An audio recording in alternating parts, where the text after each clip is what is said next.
के लिए। कुछ पैसे हमारे जेब में डाल दिए, चलो वोट बैंक हमारे उसके प्रति हमारा वोट चला गया।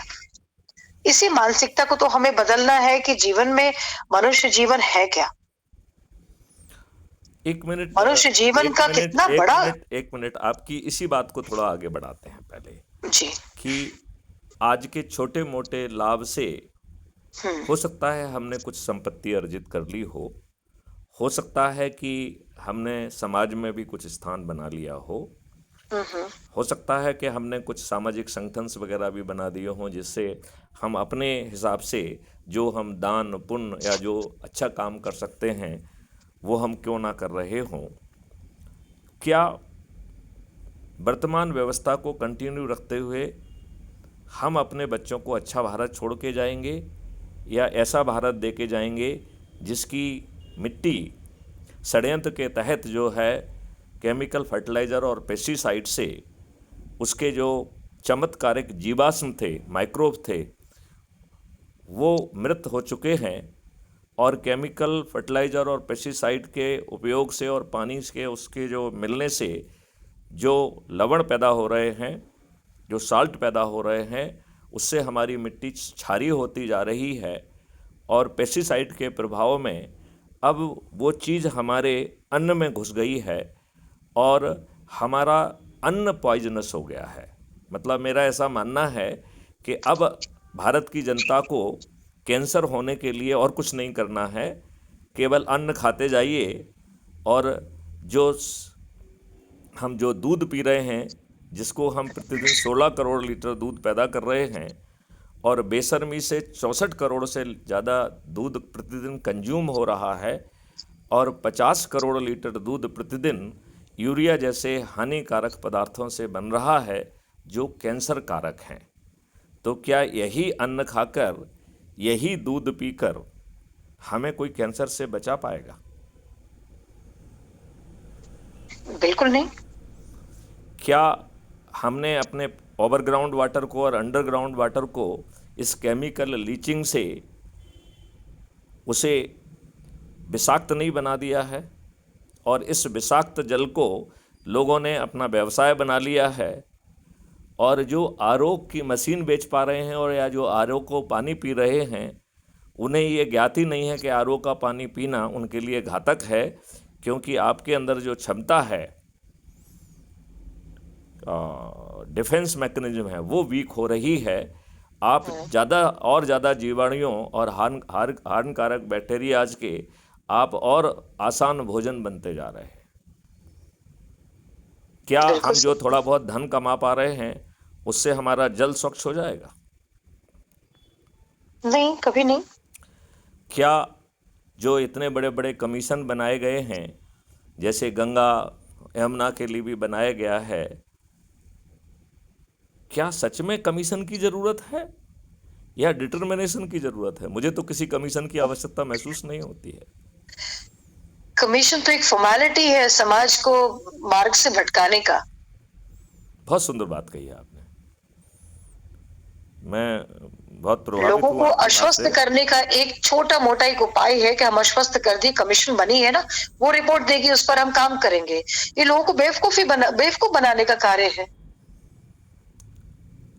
अब एक अंतिम प्रश्न मैं पूछना चाहता हूँ, वो ये पूछना चाहता हूँ कि क्या आज के राजनेता जिस मशीन से निकल के बन के आ रहे हैं, क्या उस मशीन से निकले हुए नेता, इनका सोच, चिंतन, शिक्षा और क्षमता क्या आपको अच्छा भारत देने की है?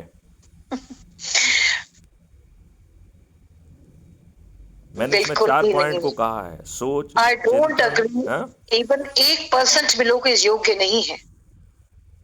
तो फिर ये क्या विडंबना की बात नहीं है कि जो लोग चपरासी बनने की योग्यता नहीं रखते हैं वो आपके कानून के निर्माता बने हुए हैं? I agree. I agree. फिर आपके पास तभी तो विकल्प क्या है? हमारे पास विकल्प एक ही है, बस जागरूकता। हम ब्रेन वॉश व्यक्ति का क्यों नहीं कर पा रहे हैं? इस पॉलिटिकल व्यवस्था से लोगों को दूर हटाने का क्यों नहीं कार्य कर रहे हैं? नहीं किरण जी, नहीं। ब्रेन वॉश आप मतलब होता है आप अपने। आप किसी को जगा ही नहीं सकते हैं। उसका रीजन है कि आप सोते को जगा सकते हैं। जो जागा हुआ है और सोने का बहाना कर रहा है, उसे आप कैसे जगाएंगे? है ना, व्यवस्था है इसकी। ओके। यदि मैं कहूं कि हम भगवान के मंदिर में भी जाते हैं हम्म। तो भी अपने हित साधने के लिए जाते हैं कि भगवान मुझे ये दे दो, मुझे वो दे दो, मेरी पुत्री को ये दे दो, मेरे फलाने को ये दे दो। तो इसका मतलब है कि ईश्वर से भी हम अपने स्वार्थ से मिलते हैं, तो हम स्वार्थ पूर्ति को ही बदलाव का माध्यम क्यों ना बना दें? मेरे पास वो मॉडल है कि हम्म। सभी की स्वार्थ पूर्ति हो जाएगी, सभी को 5 मौलिक अधिकार मिल जाएंगे: रोजगार का मौलिक अधिकार, शिक्षा का मौलिक अधिकार, स्वास्थ्य का मौलिक अधिकार, भोजन का मौलिक अधिकार और समृद्धि व खुशहाली का मौलिक अधिकार। और इन मौलिक अधिकारों को जमीन पर उतारने के लिए टैक्स पेयर या भारत सरकार के खजाने से 1 पैसा खर्च नहीं किया जाएगा। हम्म। जो अभी आपकी प्रशासनिक लाटसाबी व्यवस्था है, जो आपने अंग्रेजों से बारो की है, जो अब हम्म। भ्रष्टाचार की एक जननी बन गई है, और हमने उसे संविधान में 4 आर्टिकल दिए हैं: 309, 310, 311, 312। इस महान प्रोटेक्शन के बाद ये लाट साहब जो है इन राजनेताओं के चरण सेवक बने हुए हैं। ऐसी प्रशासनिक व्यवस्था में आमूल चूल परिवर्तन हो जाएगा और वो आपको सही समय पर सही निर्णय और सही समाधान देने के लिए विवश होगी। जहां 5 सर्टेनिटी के साथ आपको अपराध एवं भ्रष्टाचार मुक्त भारत मिल पाएगा, जिसमें रेवेन्यू स्ट्रीम के माध्यम से धन की वर्षा भी होगी, और आप एक बटन दबाएंगे तो एक वेल ट्रेंड वॉलंटियर वो आपके पास पहुंच जाएगा और आज की तुलना में 1000 गुना बेहतर एफआईआर दर्ज होगी, और वो कुछ जो उपलब्ध साक्ष्य हैं उनके संग्रहण में भी मदद कर पाएगा। किरण जी, मेरा ऐसा मानना है कि हमारी हाँ, हाँ। समस्या केवल अपराध का पंजीयन ना होना नहीं है, क्योंकि हम्म। हालांकि as a director general of police मैं हम्म। पूरी जिम्मेवारी से कह रहा हूं कि आज की पुलिस जो है 90% केसेस में बिना अपराध कायम किए या अधिक से अधिक आवेदन पत्र लेके लोगों को भगा रही है। बिल्कुल फैक्ट है ये। लेकिन मुझे इस बात का भी किसी ने भान कराया, जब मैं एफआईआर दर्ज नहीं होना, एफआईआर नहीं दर्ज होने पे मैं बात कर रहा था, तो मैं उस समय गांधीनगर में बैठा हुआ था गुजरात में। ये लगभग मेरे ख्याल से 10 साल पुरानी बात होगी। हम्म। तो आईजी बीएसएफ जो है मुझसे मिलने आए हुए थे। वो गुजरात कैडर के ही अधिकारी थे। मुझे सुनने के बाद वो बोले कि सर, आप केवल एक पक्षी समस्या के समाधान के लिए प्रयासरत हैं, आपको शायद आभास ही नहीं है कि एक दूसरी बहुत बड़ी समस्या जो है जन्म ले चुकी है, जिससे आम आदमी पीड़ित है। तो मैंने कहा वो क्या है?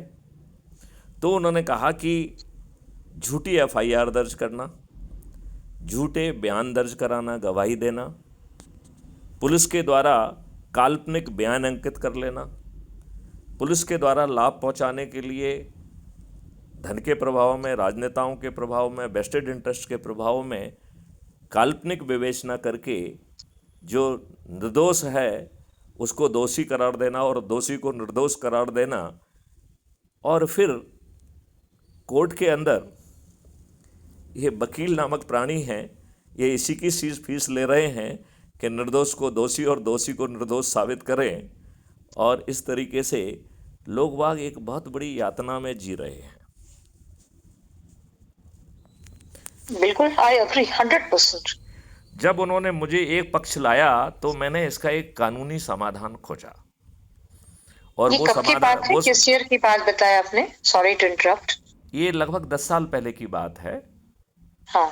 उस समय मैं मेरे ख्याल से एडिशनल डीजी रेलवे हुआ करता था। जी। तो किसी संत से मिलने के लिए मैं वहाँ गया था, तो प्रोटोकॉल बस वो हमसे मिलने आए, तो इस तरीके से जो है ना ये बारे में चर्चा हो रही थी। जब मैंने इस पे चिंतन किया तो मुझे इसका बड़ा आसान समाधान दिखाई दिया। वर्तमान कानून जो है इसके लिए कोई स्ट्रॉन्ग रेमेडियल मेजर नहीं दे रहा है, तो बस वर्तमान कानून में प्रावधान कर दिया जाएगा, इसे परजरी कहते हैं। परजरी के 5 गंभीर अपराध होंगे: झूठी एफआईआर दर्ज कराना, झूठी गवाही देना, झूठे कथन लिपिबद्ध करना, झूठी विवेचना करना और झूठी बहस करना। ये परजरी के जघन्य अपराध होंगे। इन्हें करने वाले के विरुद्ध साक्ष्य जो है 21 टेक्नोलॉजी से संग्रहित हो जाएंगे और ये जेल में सड़ेंगे। आज उल्टा हो रहा है, ये मौज कर रहे हैं और बाकी लोग जेल में प्रताड़ित हो रहे हैं।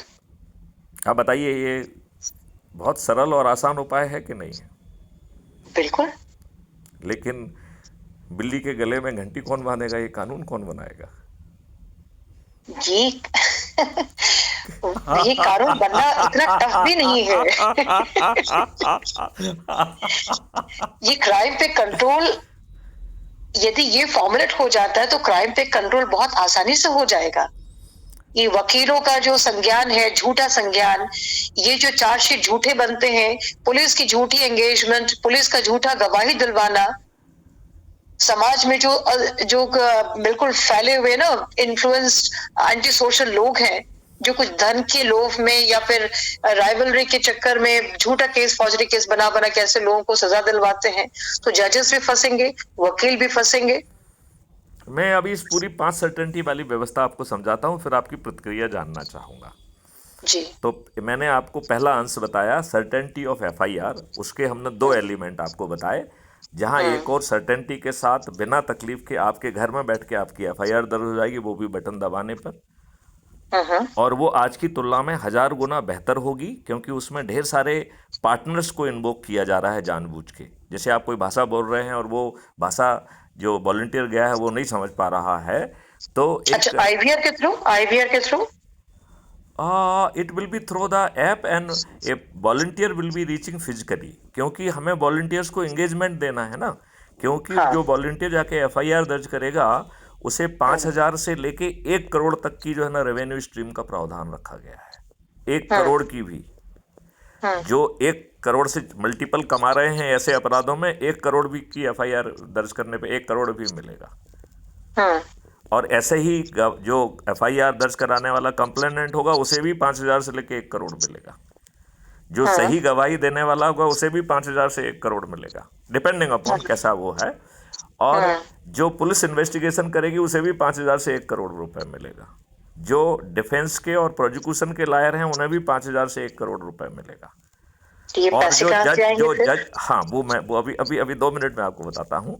और जो जज है उसे भी 5000 से 1 करोड़ रुपए मिलेगा। और ये पैसा कहाँ से आएगा? आपने बहुत अच्छा क्वेश्चन पूछा है। तो हम इसको वर्तमान व्यवस्था में जो जज की पावर है उसको हम 3 भागों में बांट देंगे, बल्कि 2 भागों में बांटेंगे और पहले भाग को कर्टेल भी कर देंगे। अभी हमारा जो मजिस्ट्रेट है वो बहुत ज़्यादा पावर को एंजॉय कर रहा है और वो ठीक व्यक्ति भी नहीं है। उसका मुंशी सबके सामने बैठ के जो है भरी कोर्ट में जो है ना घूस ले रहा है और उन मजिस्ट्रेट के सामने ले रहा है। He doesn't deserve to be have that kind of the immense power. तो पहला पावर जो उसका खत्म होने वाला है कि he won't have the power of run any जो है ना पनिशमेंट concurrently। अभी जो वो अभी जैसे मान लो You're talking about the district judge or the munshi? I'm talking of the all judges. All right. मतलब अभी जो concurrent का पावर है it is being misused। आप जो है ना सब में जो है ना 2-2 महीने 5-5 महीने की सजा है, आपने जो है सबको कॉन्करेंट चला दिया, 2 महीने में 5 महीने में बाहर आ गया वो। या 2 साल की है तो 2 साल में बाहर आ गया। उसने 20 सेक्शन का अपराध किया और वो सब में 2-2 साल की सजा है कि अपन काल्पनिक मान लेते हैं, तो वो 2 साल की सजा काट के यदि उसको पनिशमेंट मिल गया तो, वैसे तो मिलना ही नहीं है, पहली बात तो एफआईआर दर्ज नहीं होना है, फिर ठीक ढंग से विवेचना नहीं होना है, फिर वो जो है ना जजेज को भी खरीद सकता है वो नहीं होना है, यदि उसे मिलेगी भी तो वो 2 साल में बाहर आ जाएगा, राइट। तो इसमें जो है पहला तो जज का पावर कि वो हर सेक्शन में अलग अलग पनिशमेंट देगा और वो पनिशमेंट कॉन्जिक्यूटिवली चलेगा, उसे कॉन्करेंट करने का अधिकार मजिस्ट्रेट को होगा ही नहीं। दूसरा जो है उसे पावर ऑफ फाइन जो है वो खत्म हो जाएगा, तो जो फाइन है वो कैलकुलेटेड होगा। अब आप हमारे गेम प्लान को समझ चुके होंगे, हम जितना धन बांटेंगे उससे 2 से मल्टीप्लाई करके वो अर्थदंड होगा। तो हम पूरी प्रक्रिया में एक बहुत पावरफुल डिसइंसेंटिव क्रिएट कर रहे हैं कि यदि आपसे धोखे से अपराध हो जाएगा तो आप कहेंगे कि लोगों को धन बंटने के पहले हम ही रिपोर्ट कर दें कि भैया मुझसे ये अपराध हो गया। अदरवाइज जो है ना एफआईआर करने वाले को, एफआईआर लेने वाले को, गवाह देने वाले को, इतने लोगों को धन बढ़ जाएगा और उससे 2 से मल्टीप्लाई करके हमसे वसूल होगा तो भैया हम तो लुट पिट जाएंगे। अब बताइए, तो धन की व्यवस्था केवल जो हम बांट रहे हैं उसके लिए नहीं हो रही है, बल्कि उससे ज़्यादा बड़ा धन क्यूमुलेटिवली भारत सरकार के लिए पैदा हो रहा है, क्योंकि हम 2 से मल्टीप्लाई कर रहे हैं ना, तो हमने एक्स अमाउंट बांटा है और एक्स अमाउंट जो है ना भारत सरकार के पास एक्स्ट्रा पहुंच गया। एक बार मुझे फिर से समझाएंगे, मैं ध्यान कहीं बट गया था। नहीं, दोबारा मैं फिर से दोहराता हूं। इसमें जो भी न्यायिक प्रक्रिया को लॉजिकल एंड तक पहुंचाने के लिए योगदान दे रहे हैं उन सब के लिए रेवेन्यू स्ट्रीम की व्यवस्था की गई है, राइट। ये रेवेन्यू स्ट्रीम 5,000 से लेके 1 करोड़ तक की हमने अभी सोची हुई है, राइट। और जो 1 करोड़ की उसमें होगी जिसमें वो मल्टीपल करोड़ कमा रहा है, क्योंकि हम उतना ही स्ट्रॉन्ग डिसइंसेंटिव क्रिएट करना चाहते हैं, ठीक है ना। अब जितना पैसा हमने बांट दिया तो आप उसको जो है ना सिग्मा करिए, तो x1 x2 x3, तो sigma x will be whatever amount has been distributed, maybe 50 crore, maybe 100 crore, maybe 5 lakh, maybe 10 lakh, maybe 1 lakh, whatever, right? So the punishment will be not given by the judge, it will be a calculative dimension. So the amount distributed multiplied by the 2 will be a fine component. It will be always a calculated component. कानून में व्यवस्था होगी कि the fine element will be calculated like this. ये बाकायदा कानून का हिस्सा होगा, ऐसा इट्स नॉट समथिंग जो ऊपर से किसी ने सोचा और कर दिया, ऐसा नहीं होगा, राइट। तो भारत यदि आपने सम टोटल एक्स जो है ना खर्च किया और उतना ही 2x आपने उससे वसूल किया, तो भारत सरकार के पास बिना किसी उसके एक एक्स एक्स्ट्रा पहुंच गया कि नहीं पहुंच गया? हाँ, बिल्कुल। और ढेर सारे केसेस में जो इतने सारे करोड़ों केस चल रहे हैं, इसका ये क्यूमुलेटिव अमाउंट इतना बड़ा होगा कि भारत सरकार जो तमाम कार्रवाई करके जो पैसा कमा पा रही है टैक्स वैक्सेस से, उससे 10 गुना ज़्यादा पैसा अकेला क्राइम फ्री भारत का रेवेन्यू स्ट्रीम मॉडल लेके आएगा। जी। और ऐसे ही जो है हम पेपर करेंसी मुक्त भारत करेंगे और उसमें 2% की ट्रांजैक्शन फीस रहेगी। The sum total of the transaction fees will be the 10 times of the money which सरकार जो है ना आज पा रही है। जब भारत सरकार के पास 20 गुना ज़्यादा पैसा पहुंच जाएगा तो हमारी कंडीशन है कि within 5 year you have to make this country tax free, no direct tax, no indirect tax. क्यों? क्योंकि हमारा 3 मॉडल हैं जो भारत सरकार को 20 गुना से ज़्यादा पैसा पहुंचा देगा। Then why you need to a tax money? हाँ, उसके रिक्वायरमेंट नहीं होगी, फिर रिक्वायरमेंट नहीं होगी। अब ये 5 मौलिक अधिकार में हमने आपसे कहा था कि हम भारत सरकार के खजाने से 1 पैसे नहीं लेंगे, टैक्स पेयर का 1 पैसा नहीं होगा। तो ये हम देंगे कैसे? तो इसके लिए एक कल्पवृक्ष अकाउंट का कॉन्सेप्ट लाया गया। कल्पवृक्ष अकाउंट। तो अब हर भारतीय के 2 अकाउंट होंगे। सेविंग अकाउंट को हम रीनेम कर रहे हैं अर्निंग अकाउंट, क्योंकि आपके पास जो है it is not a saving, क्योंकि अर्निंग अकाउंट, क्योंकि आपके पास पेपर करेंसी होगी नहीं, तो जो भी पैसा आएगा वो अर्न करोगे वो इसी अकाउंट में आना है, इसलिए इसको सेविंग अकाउंट ना कह के हम अर्निंग अकाउंट कहेंगे। हम्म, और हर भारतीय का एक कल्प वृक्ष अकाउंट होगा। ये 5 मौलिक अधिकार जो हमने आपको कहे हैं, रोजगार का मौलिक अधिकार, शिक्षा का मौलिक अधिकार, स्वास्थ्य का मौलिक अधिकार, भोजन का मौलिक अधिकार, राइट, और हैप्पीनेस और प्रॉस्पेरिटी का मौलिक अधिकार, इनके लिए आपकी क्षमता के हिसाब से आपकी एक ग्रेडिंग होगी। वो कैसे होगी वो भी हम आपको विस्तार से बताएंगे। तो उस ग्रेडिंग के इक्विवेलेंट पैसा बिना मांगे कल्पवृक्ष अकाउंट से फ्लो होगा। और जब आप कमाएंगे तो जैसे ये बिना पूछे आपसे आया है, ऐसे ही बिना पूछे वापस चला गया। मतलब आपको बिना फ्रीबी के उस व्यक्ति के भी वो 5 अधिकार सुरक्षित होंगे जिसके खीसे में एक पैसा नहीं है और उसके पिताजी के खीसे में भी नहीं है। Kiran ji, are we together? Are we on the same page till this point? Yes, agree. Okay, you are in position to visualize what I am trying to say? Yes, absolutely. Okay. Are you finding any difficulty in the concept? Not so far. Not yet. Not yet. Okay, fine. तो अब assume करिए कि हम एक ऐसे देश में रह रहे हैं जहां पर यदि बिना मेहनत के कल्प वृक्ष से पैसा आ जाए तो फिर हम काम ही क्यों करें। हम में से बहुत सारे लोगों की जो फ्रीबी की मेंटलिटी बन गई वो यही तो है। एम आई राइट और नॉट? हाँ, लेकिन if the question will be asked, ये जो आपने कल्प वृक्ष बताया, तो ये कैसे हाउ दिल गेट इट इनसाइड, ये कैसे होगा संभव? यू मीन टू से कि कल्प वृक्ष अकाउंट को पैसा कहाँ से मिलेगा, या आपका would you elaborate on your question? आप क्या क्वेश्चन पूछ रही हैं मुझसे? मैं दोबारा इसको मतलब अपने क्वेश्चन को रिफ्रेम करिए। हाँ, यस, हाँ, कल्प वृक्ष अकाउंट फिर से मुझे आप रिडिफाइन करें।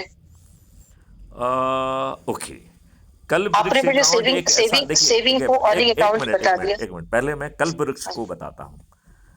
आपको जो है कल्प वृक्ष तो मालूम है कि एक ऐसा वृक्ष जिसके नीचे आप जो भी कामना करेंगे बिना किसी एप्लीकेशन के वो पूरी हो जाती है, उसमें कोई एप्लीकेशन नहीं लगाना पड़ती है, ठीक है ना? वो तो समुद्र मंथन से वो दिव्य वृक्ष है। हाँ, आप उसको किसी और चीज से मत जोड़िए, बस नाम को नाम रहने दो थोड़ी देर तक, राइट? और वो आप ठीक कह रहे हैं, बिल्कुल वैसा ही है कि आपको आवश्यकता है और वो आपके अकाउंट में लिंक है। आपके अकाउंट में पैसा नहीं है और आपको पेमेंट करना है तो वो पेमेंट ऑनर होगा और वो अमाउंट कल्प वृक्ष अकाउंट से आ जाएगा। और बैक एंड पर कल्प वृक्ष अकाउंट में 3 तरह से पैसा आ रहा है जिसको भी मैं विस्तार से आपको समझाऊंगा जी। और वो पैसा भी अस्थायी आना है, क्योंकि वो आपको अस्थायी दे रहा है। जब आप कमाओगे तो वो आपसे बिना पूछे वापस चला जाएगा, जैसे वो आया है वैसे ही चला जाएगा। मतलब वो उसने आपसे कोई एप्लीकेशन नहीं मांगी है, ना आपसे आवेदन मांगा है, ना आपसे कहीं कहा है कि बटन दबाओ कल्प वृक्ष अकाउंट मुझे पैसे दो, वो भी नहीं करना है। वो तो खुद ऑटो सेंस करेगा और अपने आप आ जाएगा। जब आपका ट्रांजैक्शन डिसऑनर की स्थिति में आएगा उस समय वो अपने आप फ्लो हो जाएगा, और जब आप कमाएंगे तो अपने आप वापस आ जाएगा। अब एक समस्या, इसका मतलब है कल्प वृक्ष अकाउंट में जो पैसे की जरूरत पड़ रही है वो अस्थायी तौर पर है। जब आप वापस कर दोगे तो अपने आप उसको वो तो जहां का है वहां पहुंच जाएगा। जी। मतलब कल्प वृक्ष अकाउंट को किसी टैक्स पेयर या और किसी का परमानेंट पैसा नहीं चाहिए, राइट? अब अपन को एक दूसरी प्रवृत्ति पे थोड़ा सा ध्यान देना पड़ेगा जो भारतीयों की प्रवृत्ति है कि यदि कोई चीज मुफ्त में मिल रही है और हम इतने मुफ्तखोरी के आदी हो गए हैं कि फिर हम काम ही नहीं करेंगे। इस प्रवृत्ति का भी इस मॉडल में स्कोप नहीं है, क्योंकि यदि आपको लगातार कल्प वृक्ष से पैसा मिल रहा है और आप उसे रीपे नहीं कर पा रहे हैं तो बैकएंड एल्गोरिदम एक बटन को एक्चुएट कर देगी जहां ढेर सारे एक्सपर्ट्स जो है उनको एक खबर जाएगी कि जो है किरण जी तकलीफ में हैं, अब तक कल्प वृक्ष अकाउंट से इतना पैसा फ्लो हो चुका है और चूंकि उनके अर्निंग अकाउंट में कोई पैसा आया नहीं है इसलिए रिटर्न कुछ हो नहीं रहा है, तो आप जाके ज़रा किरण जी से बात करिए और किरण जी का क्या पोटेंशियल है उसे रियलाइज करने का काम करिए आप, ये डायरेक्शन है उसको। अच्छा। अब वो इस डायरेक्शन के साथ ढेर सारे एक्सपर्ट्स आपके घर पहुंच गए। आपको तो मालूम है कि कल वृक्ष अकाउंट का पैसा आ रहा है जो आप दे नहीं पा रही हैं, तो आपकी पहली प्रतिक्रिया रहेगी कि आइए आइए बैठिए भाई, देखिए हम कुछ अब कमा नहीं पा रहे हैं, अभी हम वापस कर देंगे। तो ये जो विशेषज्ञ आए हैं ये कहेंगे भाई किरण जी आप क्यों परेशान हो रही हैं, हमको तो आपसे पैसे मांगने भेजा ही नहीं गया है। मैं तो इस डायरेक्शन से आया हूं कि किरण जी का पोटेंशियल क्या है ये समझो और उन्हें एम्पावर करो और उन्हें समृद्ध बना दो, पैसा तो अपने आप वापस आ जाएगा। बहुत बढ़िया। राइट। तो वो सबसे पहले आपके साथ बैठ के ये समझेंगे what is your potential, whether realize और नॉट रियलाइज्ड, जो आज तक किसी ने नहीं समझा, आपके माँ बाप ने भी नहीं समझा, किसी इंस्टीट्यूशन ने भी आपके पोटेंशियल को पकड़ने की कोशिश नहीं की क्या? कोई नहीं करता। राइट। कोई नहीं करता। तो ये आपके पोटेंशियल को जानेंगे और फिर आपसे कंफर्म करेंगे कि जो ये पोटेंशियल मैं गेज कर रहा हूँ इज इट करेक्ट। तो आप कहेंगे हाँ हाँ ये तो मैं बिल्कुल कर सकता हूँ, क्यों नहीं कर सकता, मैं कर सकती हूँ, this is doable, yes this is my potential. हाँ मेरी ये कुछ हैंडीकैप हैं लेकिन यदि ये हैंडीकैप पूरी हो जाएंगी तो मैं कर सकती हूँ। और आप हैंडीकैप बताएं ना बताएं, वो एक्सपर्ट वो हैंडीकैप को आइडेंटिफाई करेंगे। तो हैंडीकैप जो है वो 3 तरीके के होंगे। एक हैंडीकैप है इन टर्म्स ऑफ एजुकेशन, दूसरा handicap in terms of the skill set, and third जो हैंडीकैप है it may be the tools, technology, machine और इक्विपमेंट, इस नॉलेज एंड इस efficiency in making use on the ground. ये 3 ही हो सकते हैं, और कुछ हो सकता है कि आपके उससे? नहीं नहीं, ये 3 होंगे, ठीक है ना। तो वो पहले आपसे एजुकेशन के बारे में जानेगा और ही इज़ नॉट इंटरेस्टेड कि आपको एमबीए का सर्टिफिकेट दे, उसका सर्टिफिकेट दे, उसका बिल्कुल शार्प फोकस है कि आपके पोटेंशियल को रियलाइज करने के लिए हमें आपको क्या शिक्षा देना है। आपका मॉड्यूल चौथा आपका ये भी हो सकता है कि अंडर पॉवर्टी लाइन, जिसको क्षमता इसके लेने के लिए उसके पास वो पैसे भी नहीं है। वर्तमान कॉन्सेप्ट से बाहर निकल जाइए, क्योंकि कोई पॉवर्टी लाइन के नीचे रहना ही नहीं है, सभी समृद्ध होना है। तो let's forget about the poverty line. Okay.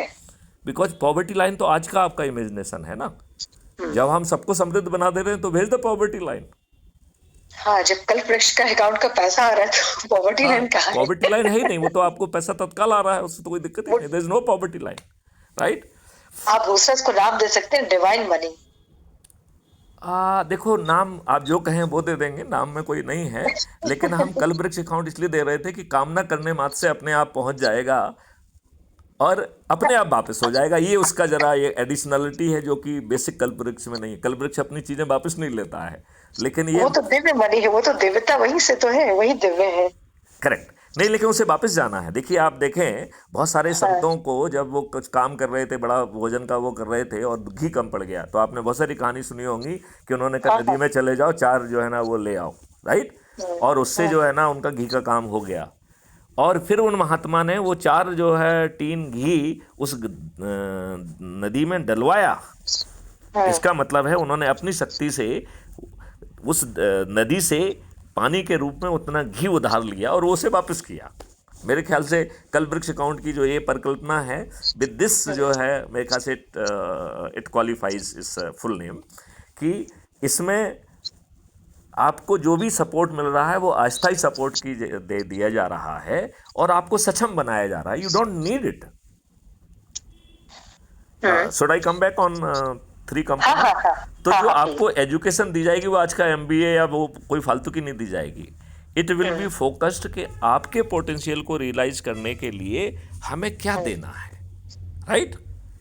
उतनी ही दी जाएगी जितना आपका बाकी आपको अपना ज्ञान बढ़ाना है, कुछ करना है, अकबर बाबर औरंगजेब का बारे में कुछ जानना है, पढ़ना है, वो अपना आप अलग से पढ़ते बढ़ते रहिए। हमारा एजुकेशन जो है ना will not be catered for that, that is only pin pointed, highly focused कि हम आपके पोटेंशियल को रियलाइज करने के लिए if there is a need of any educational component, what is that component? Nothing, not even 1 line extra. Then it will identify कि भैया जो पोटेंशियल हमने आपका आइडेंटिफाई किया है उसको करने का स्किल सेट आपके पास है क्या? Then skill set will be imparted. Then वो कहेगा कि आज के इस टेक्नोलॉजी के ज़माने में क्या टूल्स, टेक्नोलॉजी, इक्विपमेंट, मशीनरी चाहिए, are you equipped with that? तो ना केवल वो आपको मुहैया कराएगा बल्कि उसमें सिद्धस्त बनाकर सर्टिफिकेट ऑफ एक्सीलेंस देगा। और फिर आपको वो जो है ना बाज़ार में नहीं भेजेगा कि भाई अंबानी जी से, अडानी जी से कहिए कि भाई मैं तो बहुत वेल ट्रेंड व्यक्ति हूँ, आपको मेरी सेवाओं की ज़रूरत है। तो ऐसा नहीं होने वाला है। वो यदि आपने कोई ड्रीम देखा है तो उसके ड्रीम के एक्चुअलाइजेशन का प्रोजेक्ट बन जाएगा।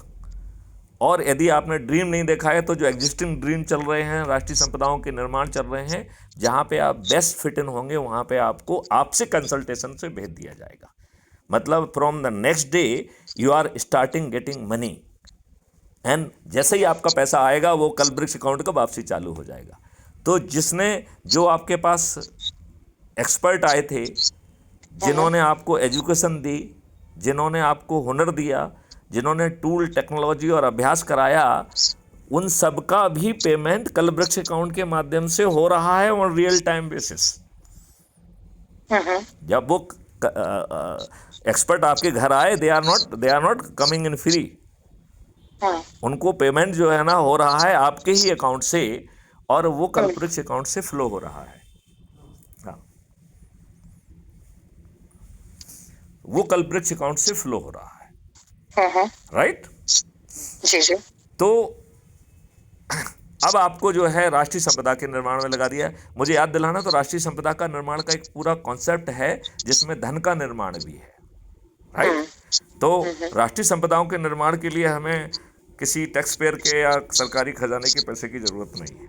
मतलब अब हमने एक ऑटो सिस्टम जनरेट कर दिया जिसमें ना केवल हम शिक्षा, हुनर, ये सब चीज़ें दे रहे हैं, बल्कि जो है हम आपको अर्न करने का माध्यम दे रहे हैं। आपको कहीं बाजार के चौराहे पे खड़ा नहीं होना है। तो आप कमाएंगे तो वापस हो जाएगा। अब बताइए, हमने एक लूप, फुल लूप क्रिएट कर दिया कि नहीं कर दिया? जी बिल्कुल। ऐसे ही जो है आपके स्वास्थ्य के उसमें होगा। तो जैसे अभी हमने आपको FIR के बारे में बता रहे थे, ऐसा ही स्वास्थ्य में होने वाला। आप बटन दबाओगे तो आपके नियरेस्ट जो है ना ढेर सारे ट्रेंड वॉलंटियर्स होंगे जो आपके पास पहुंच जाएंगे।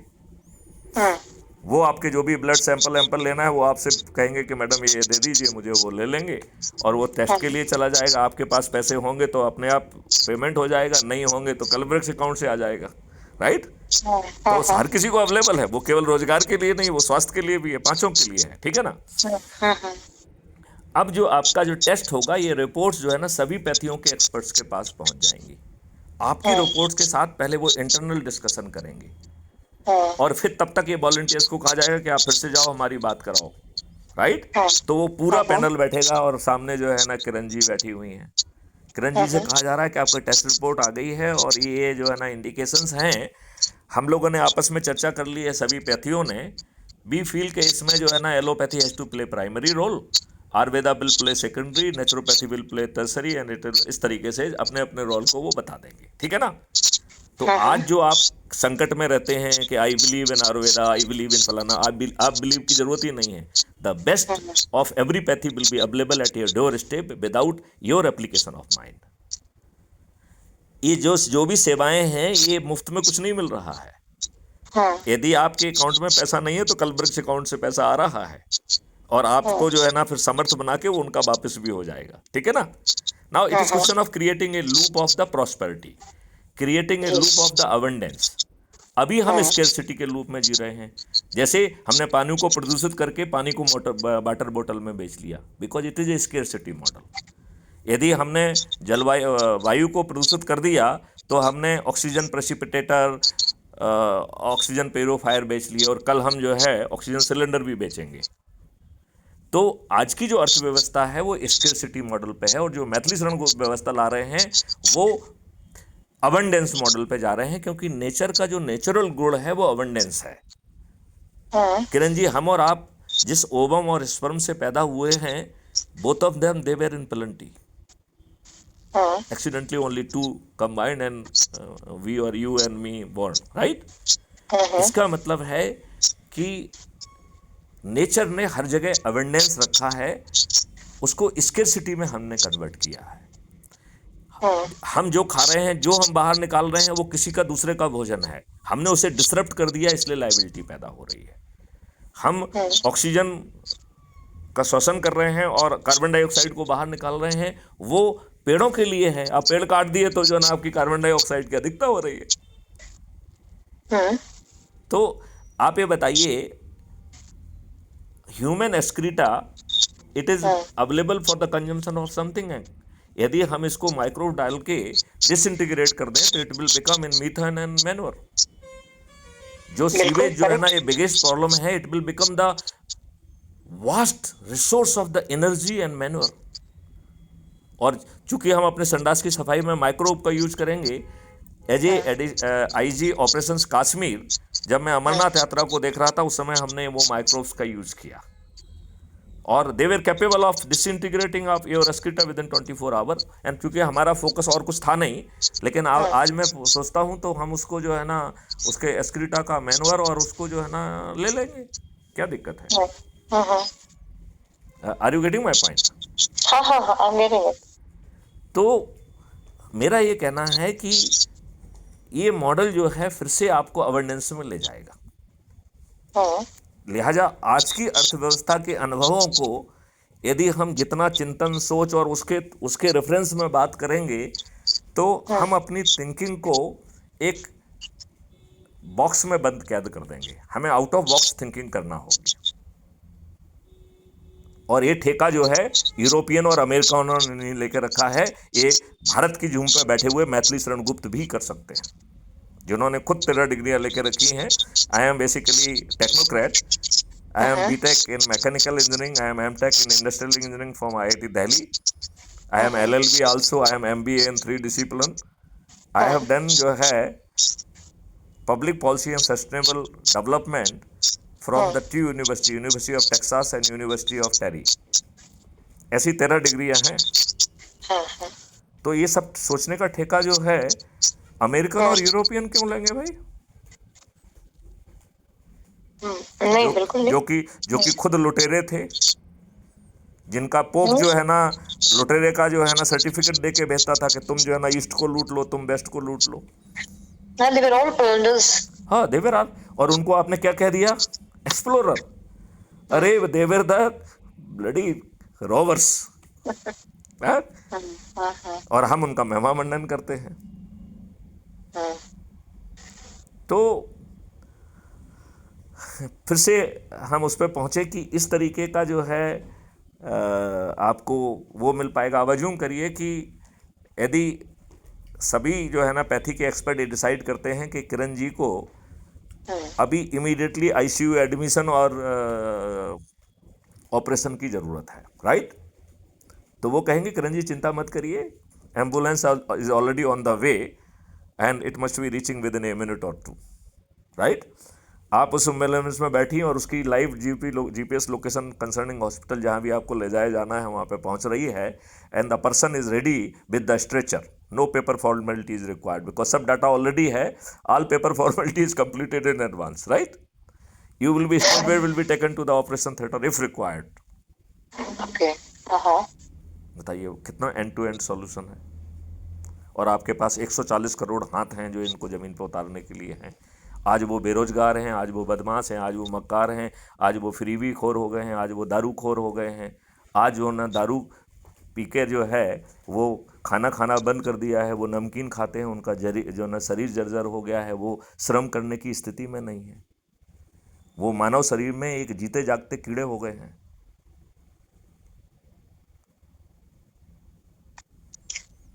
Now, I would like to stop at this point, though I can discuss on the various dimension, क्योंकि अभी हमने वो डायमेंशन भी आपको नहीं बताई हैं कि 15 दिन में 21 टेक्नोलॉजी के माध्यम से उन साक्ष्यों को संग्रहित कर सकेंगे जो आज की पुलिस सोच भी नहीं सकती है। ये मैथिली शरण गुप्त जो कि स्वयं 7 साल DG रहे हैं वो कह रहे हैं इस बात को। और इसका एक कॉन्सेप्ट नोट 2017 में भारत सरकार को भेजकर 2019 में उसे नेशनल पुलिस मिशन बनाया गया, जिसका नोडल ऑफिसर मैं ही हूँ। लेकिन इन राजनेताओं को आपको अच्छा भारत देने की कोई गरज नहीं है, कोई सोच नहीं है, कोई वो नहीं है। Otherwise even a law was already submitted to the government of India on 30 September 2020। लेकिन किससे अपेक्षा करोगे आप? क्यों करोगे? वो तो उस चक्की से ही नहीं निकले हैं जो आपको अच्छा भारत दें। वो तो चपरासी की औकात नहीं रखते हैं, आपने ही उन्हें अपने सिर पे चढ़ा के रखा है। फिर जो है आपको कोर्ट कचहरी के चक्कर नहीं लगाना होंगे। With in 30 days distributed video based trial system के माध्यम से आपको न्याय मिलेगा।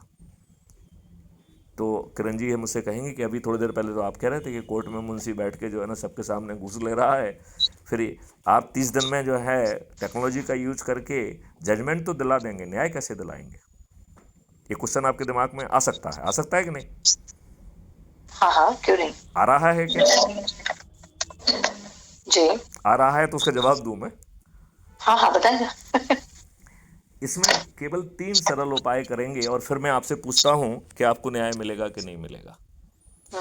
पहला काम होगा, contempt of the court act को रिपील कर दिया जाएगा। पॉइंट नंबर 2, अपील 2 तरीके की कर दी जाएंगी, अपील अगेंस्ट द जज and appeal against the judgement. तो अभी आपके पास एक ही अपील है, अपील अगेंस्ट द जजमेंट। और हमने जो दूसरी अपील क्रिएट की उसके पहले इनेबलिंग बनाने के लिए हमने contempt of the court act को रिपील किया, क्योंकि उसके रहते आप अपील अगेंस्ट द जज नहीं ला पाएंगे। और अपील अगेंस्ट द जजमेंट जो है आपको ये सब लिखना पड़ेगा कि भैया ये साक्ष्य हैं, जज महोदय ने जानबूझ के गलत निर्णय दिया है, यही तो लिखना है आपको, और क्या लिखना है? तभी तो जज के अगेंस्ट अपील होगी वो। और वो जज महोदय खुद कटघरे में खड़े होकर उन्हें अपने जजमेंट को डिफेंड करना होगा। If you could not do that then he will become depanelled, and depanel का मतलब है ही इज नो मोर जज। तो हमें कोई महाअभियोग नहीं चलाना है किसी के ऊपर। His own conduct is good enough to disqualify him. और चूंकि उन्होंने जानबूझ के गलत निर्णय दिया है, लिहाजा उन्हें लाखों का कंपनसेशन भी देना होगा। अब बताइए जज महोदय आपको न्याय देंगे कि नहीं देंगे? वो बिल्कुल कंपेल हो जाएंगे देने के लिए। तो इन्हें कंपेल क्यों नहीं होना चाहिए? वो लॉर्ड क्यों होना चाहिए? लॉर्ड साहब क्यों होना चाहिए? बिल्कुल होना चाहिए। लॉर्ड कहने की जरूरत क्या है? जब कंप्लेनेंट ने एक्सेप्टेंस दे दिया आपने कि हाँ हमने फॉर्जरी केस किया था, तो ऑन बिहाफ ऑफ हिज और हर स्टेटमेंट, वो जज का जो स्टेटमेंट है वो तो फेक हो जाएगा फिर। नहीं, वो जो 5 ऑफेंसेस हैं उसको मिक्स मत करो। ये now we are focusing on the जज के कंडक्ट के ऊपर, कि जज जानबूझ के अपनी प्रतिभा का यूज पैसे लेके अल्टीरियर रूप से गलत जजमेंट देने में कर रहा है। ऐसा जज घेरा जाएगा ना। बाकी जज तो अपने लॉजिक से अपने जजमेंट को डिफेंड कर ले जाएंगे ना। यदि if they have applied their mind properly तो आप उनको कन्विक्ट ही नहीं कर पाएंगे ना। क्वेश्चन इज कि हम कंप्लेनेंट को, ऐसे लोगों को कैसे कन्विंस्ड करें, how we can mould those to come. नहीं देखो, आप कंप्लेनेंट को कष्ट मत दीजिए, वो ऑलरेडी बहुत कष्ट में है। वो तो प्रक्रिया ऐसी बनाइए, इकोसिस्टम ऐसा बनाइए, टेक्नोलॉजी से एविडेंस क्रिएट करिए, और जहां पे आपके पास पुख्ता एविडेंस नहीं है उसमें बेनिफिट ऑफ डाउट दे दीजिए ना। ऐसी क्या जल्दी है उसको? यदि बदमाश जज है तो अगली बार बदमाशी करेगा, क्या दिक्कत है? Why we should be in hurry to depanel him without having the right evidences against him? नहीं भाई, we should be in hurry. नहीं, we shouldn't be in hurry, ऐसा आवश्यक नहीं है। तो आप बताइए 30 दिन में न्याय मिल जाएगा कि नहीं मिल जाएगा? With the new set of the philosophy, with the new set of the rules. I agree too. और फिर जो है इन्हीं 21 टेक्नोलॉजी से हमारे पास 360 डिग्री इंफॉर्मेशन होगी। और अभी जो है आप अनोनिमिटी और प्राइवेसी की बात करते हो, तो privacy will become your fundamental right, but privacy जो है is to the not to the God. भाई देखिए, ईश्वर के क्या गुण हैं ये बताइए? हम ईश्वर उसे कहते हैं जो ओमनी प्रेजेंट है, राइट? सर्वव्यापी है, सर्व विद्यमान है, वो ईश्वर है कि नहीं है? ईश्वर वो है जो ओमनीसेंट है, जिसे हर चीज मालूम है। ईश्वर वो है जो ओमनीपोटेंट है, जो सर्व, और ईश्वर वो है जो ओमनी बेनेवोलेंट है, जो सर्व दयालु है। तो जानकारी होना तो ईश्वरी गुण है। और ईश्वर ने तो अपने लिए एक चित्रगुप्त बना के रखा हुआ है जो सभी के बायोडाटा सब चीज़ें कलेक्ट करता रहता है। जब आप मरते हैं तो आपको ही आपकी वीडियो दिखाता है वो कि देखो भाई आपने ये किया था। M I right? हमारा धर्म यही बताता है ना कि ऐसा होता है। Am I right? हाँ, ऐसा ही होता है। तो privacy to whom? Privacy not to the God, privacy will be to the unintended disclosure. जो भगवान का चित्रगुप्त है, क्या वो हस्बैंड की फिल्म उसकी पत्नी को दिखाता है क्या? नहीं, नहीं ना। नहीं तो नहीं even Chitragupta is observing privacy, right? और यदि वो चित्रगुप्त दिखा दे तो 7 साल की सजा का प्रावधान है, और हर लीकेज में 7 साल का प्रावधान है। तो यदि मैथिली शरण गुप्त उस अथॉरिटी के चेयरमैन हैं और 4 हमने यदि इंफॉर्मेशन लीक कर दी तो 28 साल के लिए मैथिली शरण गुप्त जेल में पैक हो जाएंगे। तो there will be element of the certainty of identity, मतलब नो अनरिकॉग्नाइज्ड एलिमेंट और person can walk on the street. मतलब उसकी वो डाटा किसी को डिस्क्लोज नहीं होगा, लेकिन सिस्टम जानेगा कि किरण जी चल रही हैं। यदि किरण जी को सिस्टम रिकॉग्नाइज नहीं करेगा तो वो सिस्टम कहेगा there is some unrecognized person, arrest him और हर, राइट? जो अरेस्ट करेगा उसे 20,000 रुपये मिलेगा। आपकी आइडेंटिटी को एसर्टेन किया जाएगा और फिर क्वेश्चन किया जाएगा कि हम आपको पहचान क्यों नहीं पाए। हमारी जो एल्गोरिथम है पहचानने की वो रिफाइन की जाएंगी उसके आधार पर। जी जी। आप ये बताइए, आप रोड पर अनोनिमस घूम के हमारी सिक्योरिटी को थ्रेट करने का अधिकार आपको किसने दे दिया? Who gave you this power? You are having the right to privacy because आप वहां घूम रहे थे। This will not be disclose to anyone, but the moment you will commit the crime, the proof and everything will flow from the system. तो there will be certainty of prevention. System would be in position to predict कि आप अब अपराध करने वाले हैं, आपके साथ अपराध में कौन कौन जाने वाला है, आप किस वाहन का उपयोग करने वाले हैं, किस रास्ते का उपयोग करने वाले हैं, और आपके ऑफेंस का टारगेट कौन होना है। ये सब सिस्टम आपकी कंडक्ट को, चूंकि वो 360 डिग्री में जो है ना ऑलरेडी कैप्चर कर रहा है, it would be in position to predict it with the 99% accuracy. And उसकी रिस्पॉन्स मैकेनिज्म इतनी फास्ट होगी क्योंकि उसे पुलिस की जरूरत नहीं होगी। वो जो भी आसपास अवेलेबल होगा, जब वो डिसाइड करेगा कि यस किरण को अरेस्ट करना है, तो जो पास में होगा उसको पावर देगा और उसको पैसे मिलेंगे उसके।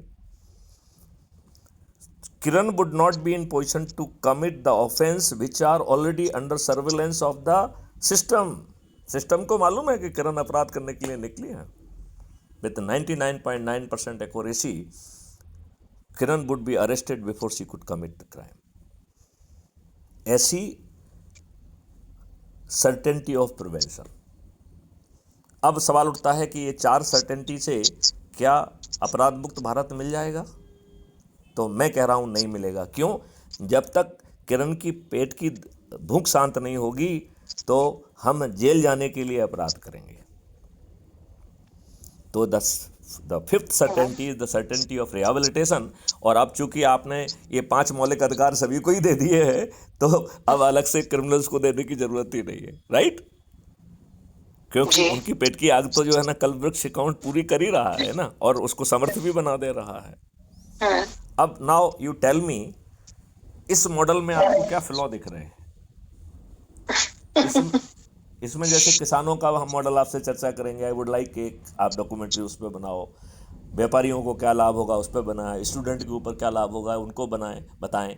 तो हम इसको जो है ना बाकायदा पिक्चराइज करके, क्योंकि स्पैन ऑफ अटेंशन नहीं होता है, उतना इंटेलिजेंस नहीं होती है, हर कोई उसको एक फिल्म में कन्वर्ट नहीं कर सकता है, एक उसको पूरा विजुलाइज नहीं कर सकता है। तो यदि हम आज के हालात और कल क्या होने वाला है इसको यदि हम पिक्चराइज करके उसको बताएं और कहें कि बिना किसी उसके आपको जो है ना ये मिल जाएगा, क्या आप 4 सरल उपाय करेंगे? तो Kiran ji, you can help me out in that, number 1। अब जो है अभी भी एक सवाल उठ रहा है कि ये तब होगा जब हम नियम कानून पार्लियामेंट में बैठ के बनाएंगे, राइट? चाहे टेक्नोलॉजिकल इनेबलिंग क्या है, चाहे उसका कोर्ट में एविडेंस के रूप में एक्सेप्टेंस का है, व्हाटएवर, चाहे सर्टेनिटी ऑफ आइडेंटिटी का कानून हो, चाहे फंडामेंटल राइट टू प्राइवेसी हो, ये सब जो है तभी एग्जिस्टेंस में आएंगे ना जब हम कानून बनाएंगे। तो प्रश्न वही आ गया कि बिल्ली के गले में घंटी कौन बांधेगा। तो उसके लिए मैंने 4 सरल उपाय बताए हैं। यदि आपका पेशेंस अभी एग्जॉस्ट ना हुआ हो तो मैं आपको बताऊंगा क्योंकि बातचीत लंबी हो गई है। हाँ, मैं इसको एक बार रिवाइंड करती हूँ सारी चीजों को, उसके बाद मैं वो ज्यादा इस पर डिस्कस करूंगी तो वो ज्यादा मेरे लिए बेनिफिट होगा। करेक्ट। तो अभी हमको आपसे को 2-3 चीजें बताना है, वो आप अपने उसमें लिख लीजिए और मुझसे पूछिएगा। पहली चीज आपको बताना है, पूछना है कि वो 4 सरल उपाय क्या हैं जिसमें बिना पैसे खर्च किए, बिना जो है जुलूस निकाले, बिना धरना दिए, बिना हस्ताक्षर अभियान चलाए, बिना कलेक्टर, एसपी, मंत्री, मुख्यमंत्री को ज्ञापन दिए, बिना किसी कोर्ट कचहरी में पिटीशन या PIL लगाए, बिना जंतर मंतर पे या रामलीला मैदान पे धरना दिए, बिना जो है रेल रोके, बिना चक्का जाम किए, हम 4 सरल उपायों के तहत मात्र 9 दिन में 100 करोड़ हो जाएंगे। तब ये राजनेता हम जो मांगेंगे उसे देने के लिए विवश होंगे। और यदि ऐसा कर लेते हैं तो ऐसे हम 5 गांव कह रहे हैं, यदि ये हमको 5 गांव दे देंगे तो हम इन्हें 240 से 500 पार करा देंगे। यदि ऐसा नहीं करते हैं तो फिर जो हमारा ऐप है वो रोज मेरिट लिस्ट बना रहा है। 543 लोग जो सबसे अधिक लोगों को जोड़ेंगे उन्हें चंद्रगुप्त कहा जाएगा। और क्राइम फ्री भारत मिशन ने एक राजनीतिक पार्टी का गठन किया है जिसका नाम है श्रेष्ठ आत्मनिर्भर भारत पार्टी। ये बाकायदा इलेक्शन कमीशन के द्वारा पंजीबद्ध है, रजिस्टर्ड है, और ये किसी भी राजनीतिक काम के लिए बनाई नहीं गई है। ये सिर्फ इसलिए बनाई गई है कि जब ये राजनेता नहीं मानेंगे तो अपने चंद्रगुप्त और महाचंद्रगुप्तों को सांसद का टिकट देगी। और ये सभी लोग ऐप से जुड़े हुए हैं, रोज संकल्प लेंगे तो हमारे चंद्रगुप्तों को वोट मांगने के लिए किसी के दरवाजे पर नहीं जाना होगा और किसी से वोट नहीं मांगना होगा। उन्हें आज के राजनेताओं जैसे फ्रीबी, दारू, साड़ी और पैसे नहीं बांटना होंगे। और सभी 543 के 543 लोग जो है वो जीत जाएंगे और फिर हम स्वयं पार्लियामेंट में बैठ के नियम कानून बना देंगे। अब किरण जी, मैं आपसे पूछना चाहता हूं, बिल्ली के गले में घंटी बंध गई या अभी बंधना शेष है?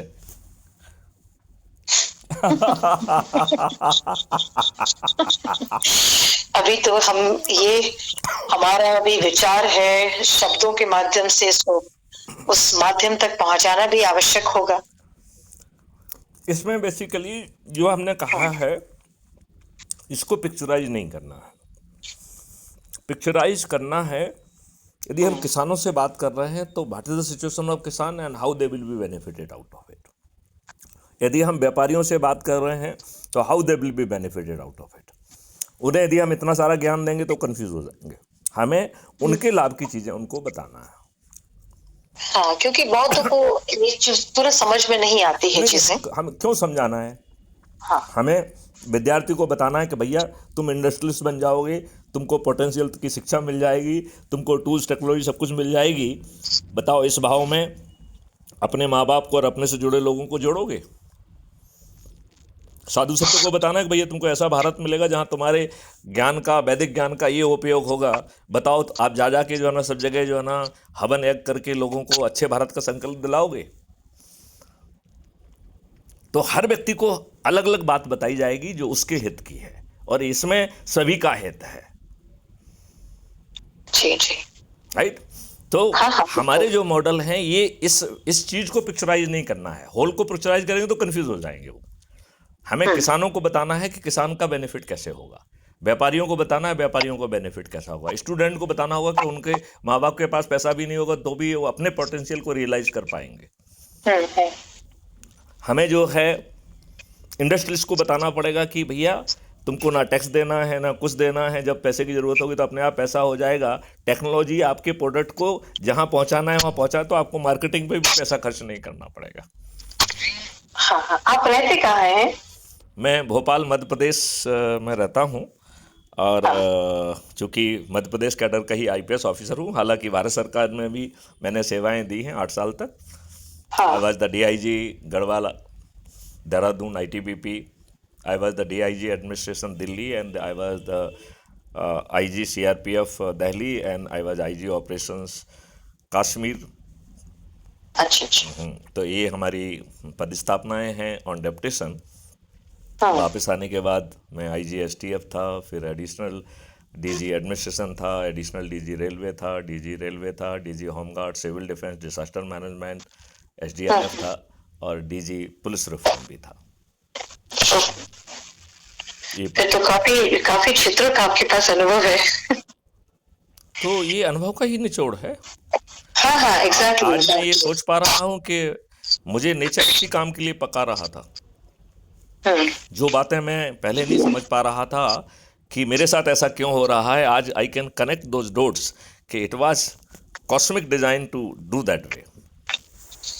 तो उस समय हाँ चाहे इसमें। हमको वो डिप्राइवेशन लगा हो, उस समय चाहे हमें वो अन्याय लग रहा हो, उस समय चाहे मुझे लग रहा हो कि I was not getting my due which should have naturally flow to me, लेकिन आई हाँ can now clearly connect those dot जो ये मुझे बता रहे हैं कि भाई साहब आप इसी काम के लिए पैदा हुए थे, अब इसको पूरा करो। बिल्कुल बिल्कुल बिल्कुल। क्योंकि कोई भी हमारे साथ जो भी घटनाएं दुर्घटनाएं इंटेंशन इंटेंशनली होती है, उसकी योजना का आधार उस परमेश्वर ही है। बहुत सुंदर। तो किरण जी, हमारा हर कम्युनिकेशन रिकॉर्डेड होता है और अपलोड होता है, तो हाँ हम आगे की चर्चा करते रहेंगे। आपने हाँ जो भी सुना समझा, उसके हाँ। आधार पर आपका देश के नाम क्या संदेश है? ये नई व्यवस्था है सबको समृद्ध करने की, ये तो बहुत आवश्यक भी है। और क्योंकि देश में अलग अलग तरीके के सब लोग काम कर रहे हैं, बहुत लोग ऐसे हैं जो डेडिकेटेड हैं, जो स्पेशल सोल ईश्वर के द्वारा हैं। क्योंकि हम संसार में रहकर भी क्या कहता है, या तो भगवा चोला नहीं भी पहना है, फिर भी ईश्वर ने किसी को भेजा हुआ है हर काम के लिए। बहुत लोग कर रहे हैं काम, और ये भी काम, आपका कॉन्सेप्ट जो है ये बहुत अच्छा है। I think this will be really embarking for everyone. मैं आपके अच्छे शब्दों के लिए आभारी हूँ। इन अच्छे शब्दों के साथ यदि आप उसे पिक्चराइज करके जो मैं कहना चाहता हूँ, यदि उसे आप मल्टीमीडिया पिक्चर और साउंड के जरिए लोगों तक पहुंचा पाएंगे, उसका चित्रांकन कर पाएंगे, तो शायद वो उस दिव्य स्वरूप को देख पाएंगे जो अदरवाइज हम उन्हें कम्युनिकेट नहीं कर पा रहे हैं। तो इस जी महान काम में जी। आप क्या सहजता से अपनी भूमिका निभाने के लिए तैयार हैं। और मैं शुरू में ही ये कहना चाहता हूँ कि इसमें धन लाभ की अपेक्षा आप मत करिएगा। वो तो आपने वैसे भी काफ़ी कर ही लिया है अब तक। मेरे ख्याल से ईश्वर इस काम के लिए आपको और कहीं ना कहीं दूसरी जगह से धन दे देगा, लेकिन ये आपकी तरफ से मैं कंट्रीब्यूशन चाहता हूँ।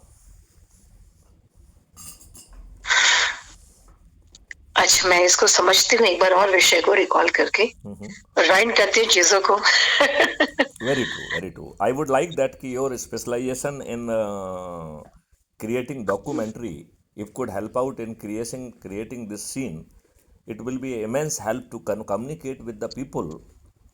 जैसे किसानों से हम कम्युनिकेट करना चाह रहे हैं, जैसे हम मजदूरों से कम्युनिकेट करना चाह रहे हैं, तो ये बड़ी बड़ी हाँ बातें तो उनको समझ में नहीं आएंगी। हाँ तो visual media is the main medium how we can communicate हाँ, विद द पीपल। हम हाँ उनसे आज का क्या हालात उनके हैं, क्या लाइफ वो जी रहे हैं, और महापरिवर्तित लाइफ क्या होगी, और उन्हें इसके लिए ज़्यादा कुछ नहीं करना है। 4 सरल उपाय करना है और अच्छे भारत का संकल्प लेना है। जी जी। और यदि आप अच्छे भारत का संकल्प नहीं ले सकते हैं, तो मेरा ये मानना है कि आपको अच्छा भारत नहीं मिलना चाहिए, क्योंकि फिर आप अच्छे भारत के लिए अभी भी पात्रता नहीं पा पाए हैं। आपको इसी सड़ी गली व्यवस्था में अपमानित भी होना है, तिरस्कृत भी होना है, लोगों को घूस भी देना है और हो सकता है निर्दोष होते हुए जेल में भी रहना पड़ेगा। बिल्कुल। तो किरण जी, आई होप कि हाँ। ये बहुत ही सार्थक वार्ता हुई है। ये आगे नहीं के नहीं, लिए जो है आप एक एब्सोल्युटली हाँ, एब्सोल्युटली एब्सोल्युटली। तो thank you very much and we will remain connected. Sure, sure. And thank you so much for sharing all these concepts. Okay, thank you, bye. She is Kiran Jha. She is specializing in creating documentaries for Doordarshan.